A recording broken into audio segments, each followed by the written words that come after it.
Some of the smoke that Olivia inhales makes its way to her fetus. Toxins can penetrate the placenta.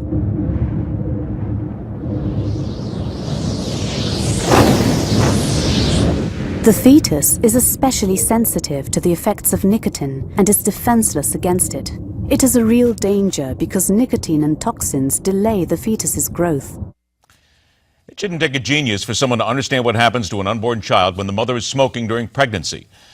Unformed lungs taking in noxious and toxic gases before being exposed to the real world, what is supposed to be a safe and nurturing environment, is akin to breathing in a blast furnace. Yet many ignore the warnings and the studies. So maybe pictures will make a greater impact.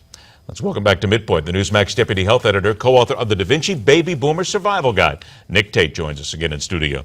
Nick, always a pleasure to have you here, but I'll tell you what, especially when we have something like this to discuss, it specifically hits a lot of people right in the gut. When I saw these pictures, 4D pictures of a fetus, an actual fetus taken as a mother is smoking, I stopped and I had to watch it several times, because even to me, it was scary. They really are jaw-droppingly amazing, extraordinary photos. We're looking at 4D images here, ultrasound images of fetuses that have been exposed to smoke by women mothers who are smoking.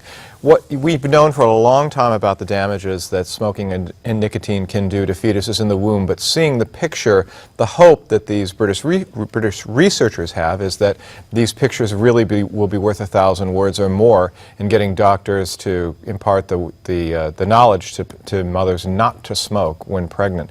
Really, really amazing stuff. What they're talking about here is the fetus is moving its mouth. That's right. And there seems to be some indication there, some facial touching. What is it telling us? You can almost see the differences in the facial expressions. The fetuses of mothers who are smoking tend to have more facial movements. They tend to put their hands toward their face more frequently. Trying to shield it away from them, potentially. It's interesting. It looks like that. It looks like they're trying to ward off the smoke, but what they think is actually happening is the smoke and the byproducts of smoke are messing with the central nervous system development of these fetuses and causing these almost natural reactions, and that's why they're moving this way. They see these kinds of facial changes in fetuses of mothers who have stress, depression, and other conditions as well, so they think it acts on the central nervous system in a way that's harmful to them. They're talking about the survey here, and they point out that they did surveys on babies that were the product of women who smoked and those who weren't, and they said that all of the babies were born healthy. We should point that out. We need to point that out because people are going to say, at least give us the entire story here. However, I'm going to back up a little bit. You are still looking at the possibilities. The babies could be born healthy. We are still looking at things that can affect a child years down the road, not in the first few moments. You're exactly right. 4 of these 20 fetuses that were photographed, and we have images, were of mothers who were smokers. They were all born healthy, but born healthy is different from a lifetime of health. In fact, we know that women who smoke tend to have children who develop health problems down the road as they get older. It sort of is the old thing that I was taught as a kid. It's a pregnant mother, you're breathing for 2. That's exactly right. You're breathing for 2, you're eating for 2, exactly. You're doing everything for 2. Exactly right.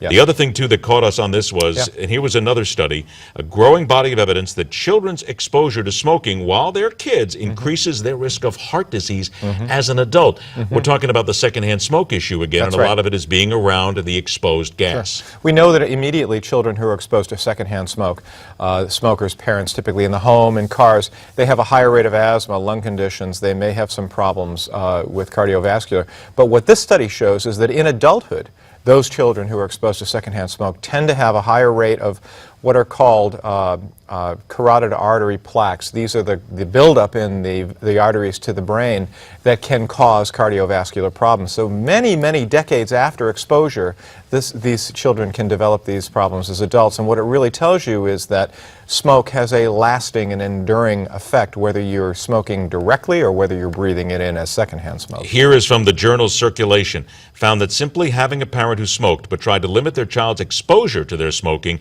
increased a child's risk of heart disease as an adult by nearly twice that of a child whose parents didn't smoke at all. You are doubling, you have to say this out loud to some people in real simple terms, you're doubling the chance that your child will get heart disease. That's right, and heart disease, of course, is the #1 killer of people in this country and around the world. So it's a death sentence that you're really giving to your children if you're smoking around. We need to point out to people, we're not telling you don't. It's a free country. You do what you want. It is a choice that you need to make, but at least be educated. Right. as you're making the choice. And if you're going to smoke, don't smoke at home. Don't smoke in the car with your kids. Get away from your kids if you're going to light up. I mean, at the very least, you can do that.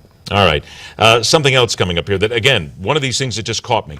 Alzheimer's patients. A lot of doctors saying that they're not telling the patients they suffer from Alzheimer's. Right. How could you, as a doctor, I guess, be able to do that? Because doctors are supposed to tell their patients what's happening. That's right. This is a study that found that 55% of people with Alzheimer's and caregivers for those individuals are never told by the doctors that they have it.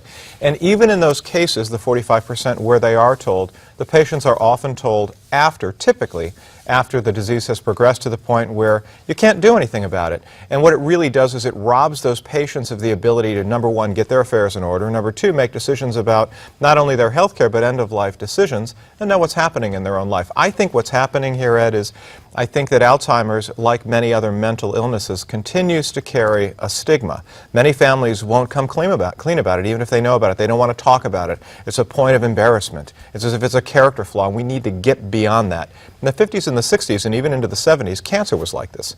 You didn't speak the word cancer if you had it, if your family had it. Many doctors were afraid to even communicate it. The same thing is now happening with Alzheimer's, and I believe it's one reason that Alzheimer's is not considered a leading cause of death. It is now the 6th leading cause of death, but if doctors were clearer about it and we put Alzheimer's on death certificates in those cases where it's an underlying cause, it would really be number 3 after heart disease and cancer. So we need to be talking more openly about this. I've got about a minute left here, but isn't it come down to that people don't want to be told? I don't know about you, but simply when I go in and talk to my physician, I said, I don't care what it is. Tell me. If I'm going to die in 10 minutes, tell me. If I'm going to live 100 years, tell me. But I want to know I'm an adult. Don't be afraid to tell me. Absolutely. And, you know, it gives you more choices. There is no cure for Alzheimer's, but there are drugs that can slow its progression.